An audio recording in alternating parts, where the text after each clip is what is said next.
Yo, what's up? This is Ezio456 here, and today, I'm going to be, this is day 10 of my 365-day challenge, and it is technically on day 12. I got a little bit busy the past few days. I was helping a friend move, and I kind of got behind, but I'm here now.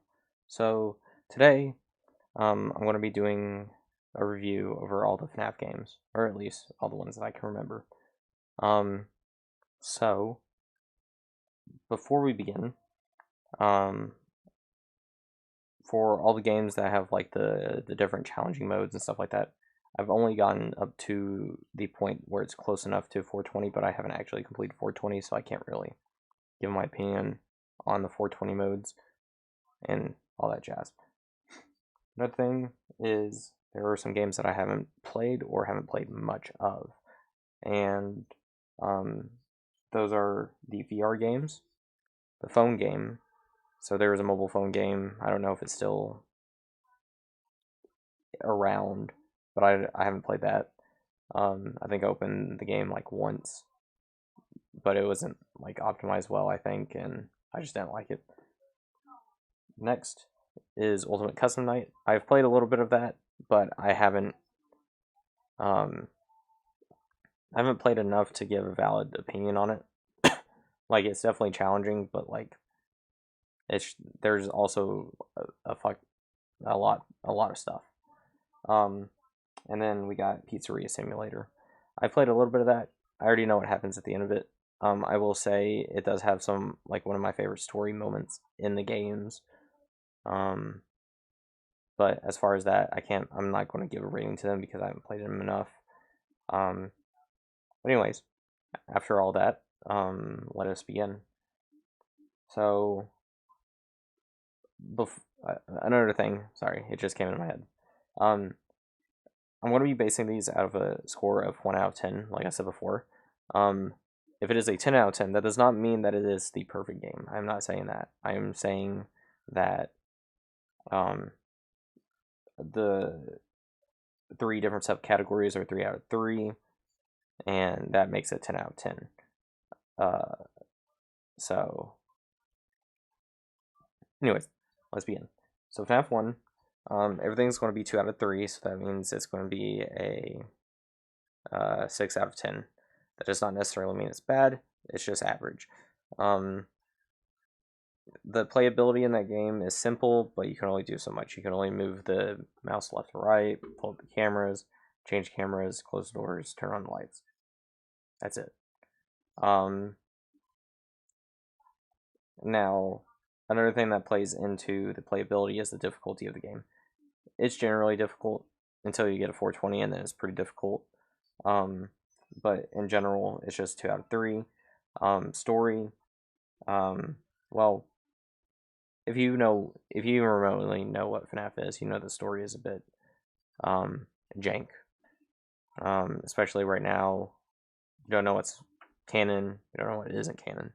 But the first game doesn't really delve into the story too much because, it was his first game, he was just trying it out. But as far as that, like, it's 2 out of 3, just generally good. And the sound design, like, it's simple sounds.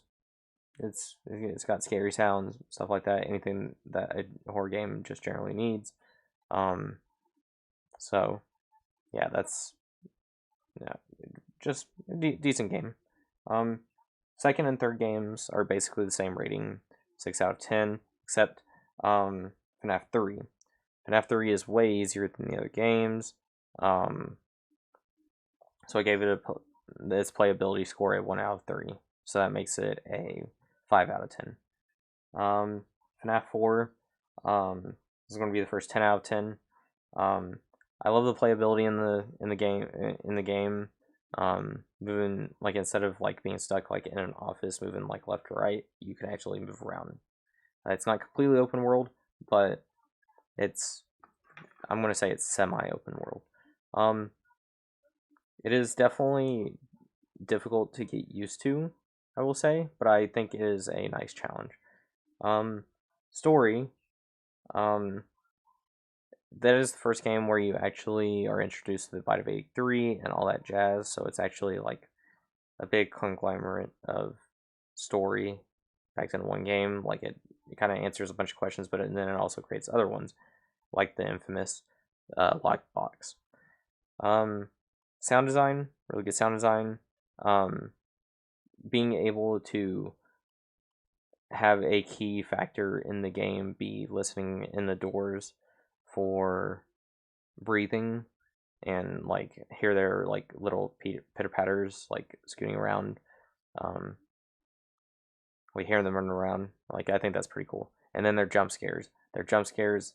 That's the first FNAF game that's actually like scared me. Like of course other games like jump scares stuff like that, but this game gives me a little bit of anxiety, which is good for what it does or what it's supposed to do. So yeah, 10 out of 10 FNAF for FNAF 4. Now we got FNAF World. 2 out of 3 for everything. It's an RPG game. It's just a janky FNAF game that has like a bunch of characters that you get to play with and all that jazz. Has a little bit of story, but other than that, generally a good game. And then we move on to Sister Location. Sister Location, everything is 3 out of 3 except for the story. It's just generally the same as FNAF 4. It adds a little bit of story. I guess I can move it up to 10 out of 10. But everything's pretty much the same for FNAF 4 as FNAF Sister Location. Good story. Semi-open world. And then sound design is really good because it's the first time that you hear voice acting. I'm pretty sure. Well, apart from the phone guy, but like actual like voice acting, like yeah, you get what I mean. Yeah, 9 out of 10 for Sister Location. Security breach. I'm gonna say this right now, even though it's hella buggy. I know some people don't like Security breach, but I really like Security breach. So I'm gonna give it 10 out of 10. It is actually the first. I mean, it's not open world, but it's more open world than any other games. Story introduces new characters, but then it also brings back old characters too, like Ennard, Michael Afton, all that jazz. Purple guy, yada yada yada yada. Y'all already know. And then sound 3 out of 3, voice actors, scary sounds, all that jazz.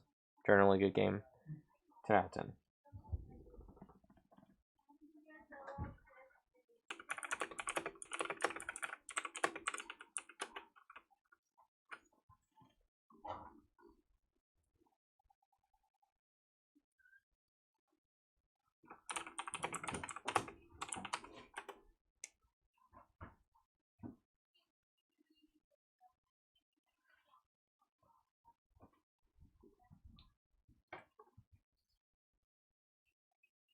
Imagine using ranch for your pizza.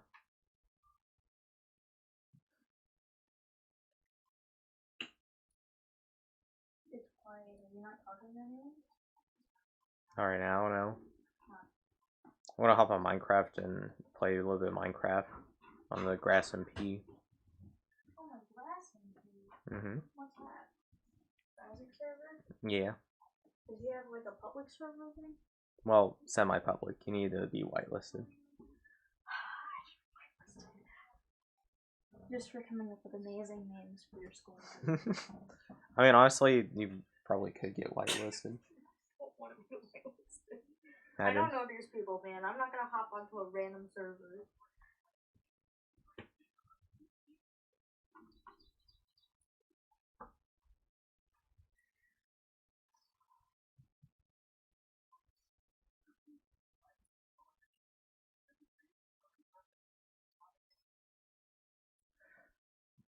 But yeah, that's in general my review for all the FNAF games. Like I said, it's not like these review processes aren't going to be perfect, but in general, like, those are my thoughts on the games. They're all pretty good, except for the third one. Not really a big fan of it. It's just boring to me, but it's still like it's decent. But anyways, um, that is it for me for this video. If y'all have any like specific opinions on any of the specific FNAF games, just comment them down below.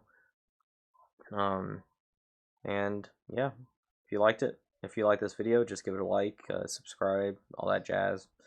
And I will see y'all in the next video.